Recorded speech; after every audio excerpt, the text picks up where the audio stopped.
All right, my man. State your name and let them know you on Real Talk with Nick. It's Real Talk with Nick, man. Y'all posted with Gino, you know? Now, that's what's up, Yeah, Gino. man. Gino from straight out of Harlem. Yes, sir. Nick fan. You know, a little sign we get. Okay. Talk to me, man. What you think about these Knicks under the rulership of Tom Thibodeau as a coach? Number one question I'm going to have to ask you. Are you high on the coach? Is he the right coach for the Knicks? Thibodeau for the Knicks. He got a good defensive set. Mind. I feel like he forces his play and don't give the right players enough time. I wouldn't give it to him. If you was to grade him, man, how would you grade him, man? What's his report card? To be honest, I give him like a C plus. I give him a B minus. B minus? B minus, man. Okay, I mean he did get us to the playoffs. That's why I'm like, y'all picked up some, yes sir. You know? Okay. So what do you need to do as a coach to improve, man? I feel like he needs to figure out the rotation a little bit better, you know what I'm saying? More, I feel like he got a favoritism within his players and such. I think he needs to let these young boys play, man, you know what I'm saying? Get off the old hand wave and all that. You got to let these young boys play. They're in emotion right now. So. Okay. Now, speaking of favoritism, right? Since you brought that out there, I'm insinuating that you're talking about Julius Randle. Oh, shit. See, I didn't want to bring a name specific. No. I'm telling you. This not a name, but uncut. Randle and man, I don't even think it's a favoritism. I feel like it's more of a frightening thing with Randle. Where Randle's a bully on that team. You know what I'm saying? The rotation looks sweet with Randle out the rotation or coming off the bench. With him in the rotation, he's just holding the ball and throwing everybody else up. So it's like, you know what I'm saying? Is he a Carmelo 2.0? Yo, that's crazy because I was just thinking that, like, it's not a 2.0 because, you know what? You got it. It is. In a way, yeah. In a way. But who's better at it when we speak of ISO? To be honest, I think you got to get at the mellow. Yeah? So how does my boy Randle hurts the team when he ISO? Well, you know, you got to, like I said, he's a big man with a little bit of dribble. He got that outside jumper now. You know, he forces his way into the paint, and instead of looking out for the kick, he's ready to put the basket up. No matter who's there. He got two, he got three. That's a simple kick out to your baseline. Trust your teammates. You see what I'm saying? Oh, shit. You know your shit. Yeah. You know your shit. So as far as Randle, right? You think it was a great mistake to trade Obi off to the Indiana Pacers? To be honest, yes, I do. Obi was a good, you know, he was getting there with the defensive work on the offensive end. Him on that baseline, using him as a slasher. It was a good two-way working for him. Give him the time to progress, he would have been good.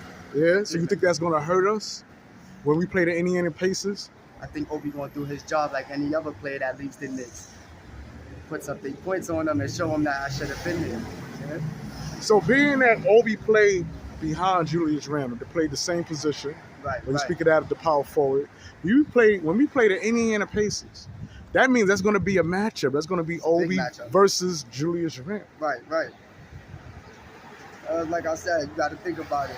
You got two players where it's like, you know, like I just said, the man Randle was a bully there. Obi ain't get the time that he should have had. So now it's more or less he's over there on Indiana. I get the ball. I'm going to show you what I should have been doing or what I could have done while I was there. You think that's what he's going to do? But yeah, I think he's going to do his job. You think he's going to have the best of Randle on a one-on-one? No. It's like are we going to see? You got to play physical with that boy, so. Obi's not, I don't think Obi's a punk, but you got to play physical with Randle, so. You know what I'm saying? You got to play physical with that kid. Okay. Now, going back to Randle, man. Mr. 25-10, when we speak of his stats during a regular season. Right. But come postseason, he ain't been that successful. I'm going to be fair, all right? I'm not going to be biased because I already know how I feel about him. Right. I'm asking you, brother.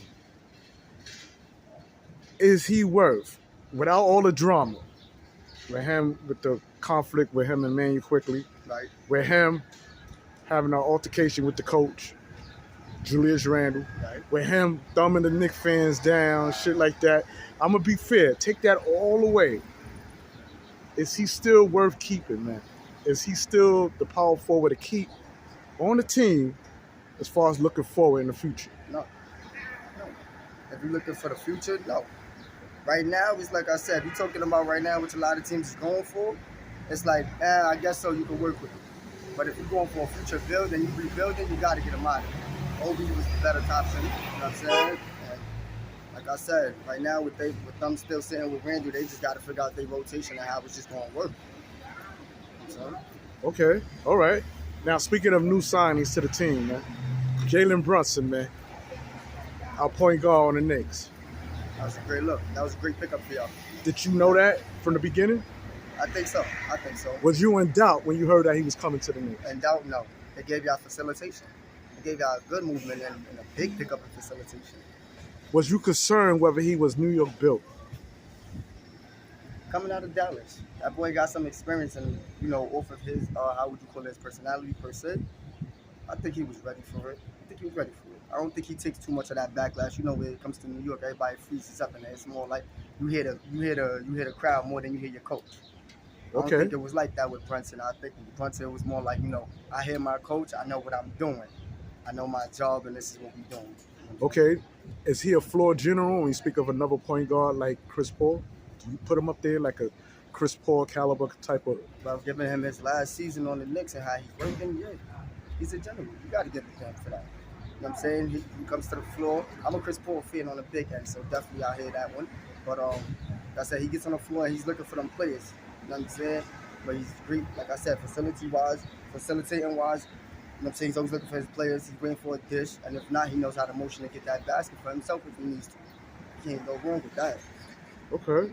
That's first. All right. So you've seen the series between the Miami Heat and the Knicks. Okay.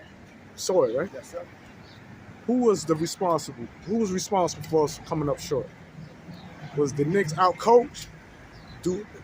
What percentage do you give the coach as being the reason why the Knicks got eliminated? I mean, to be honest, the coach definitely takes a big part of that. So I would say the coach got at least 45, maybe 50% on that one. But players had a big percentage on that too.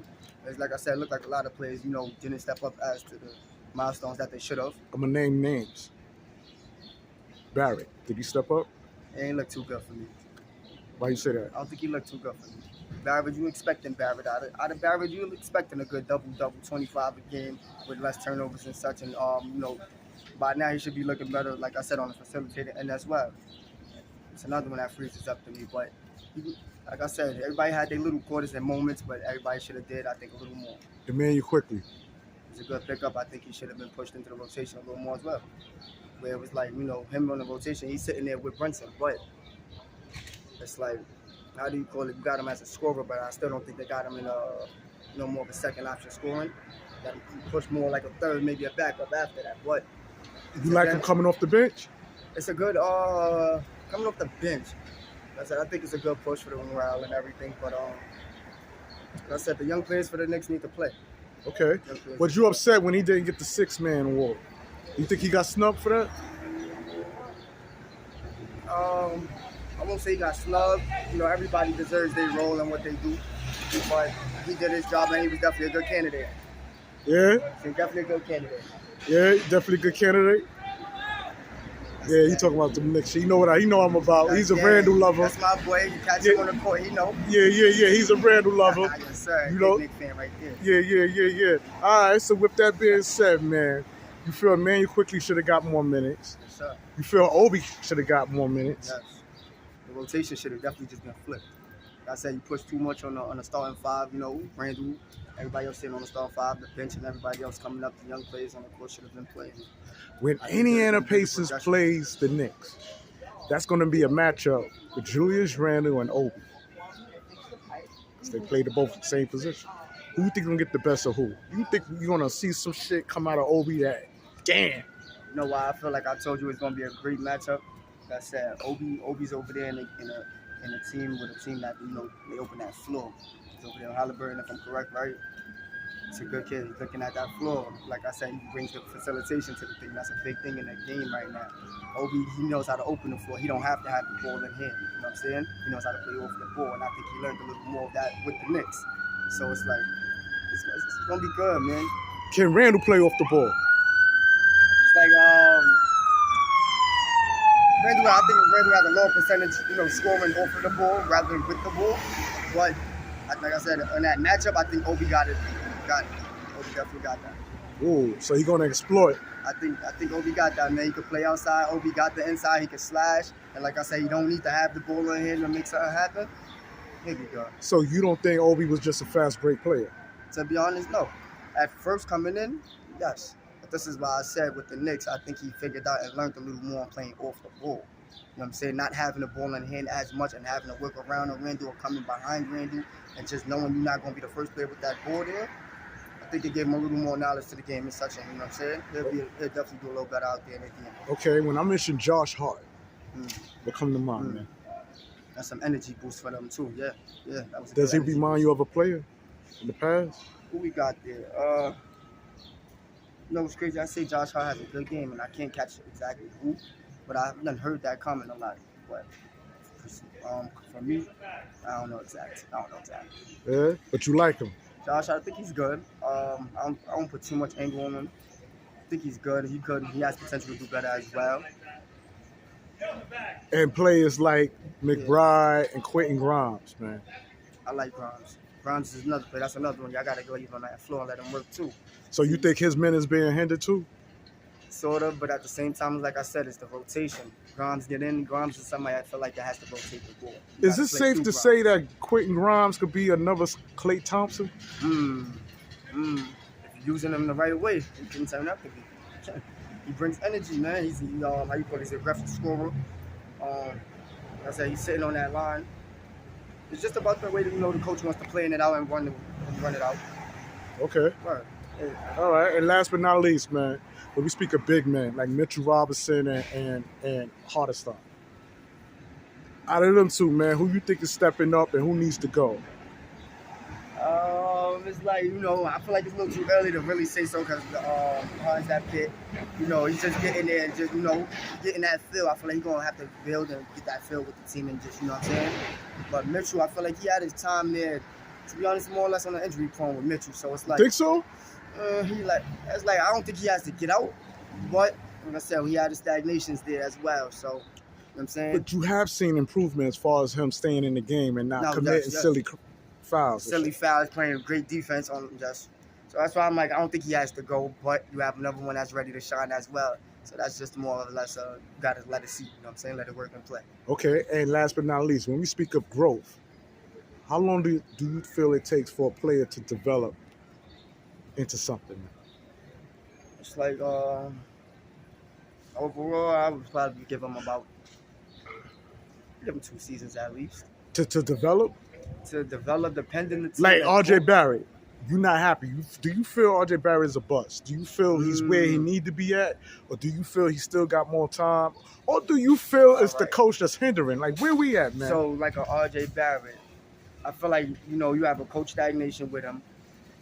I feel like he was overrated coming in. But I feel like he is a player that, to be honest, to sprout, he needs to step off of New York. Came in with too much shine and glory and lived to that exact height. So you got to go play the backfield, you know what I'm saying, and pick it up. Right. Okay. So you feel like he's being hindered or he's a bust? Right now, I sort of feel like RJ's going more on the bust thing, man.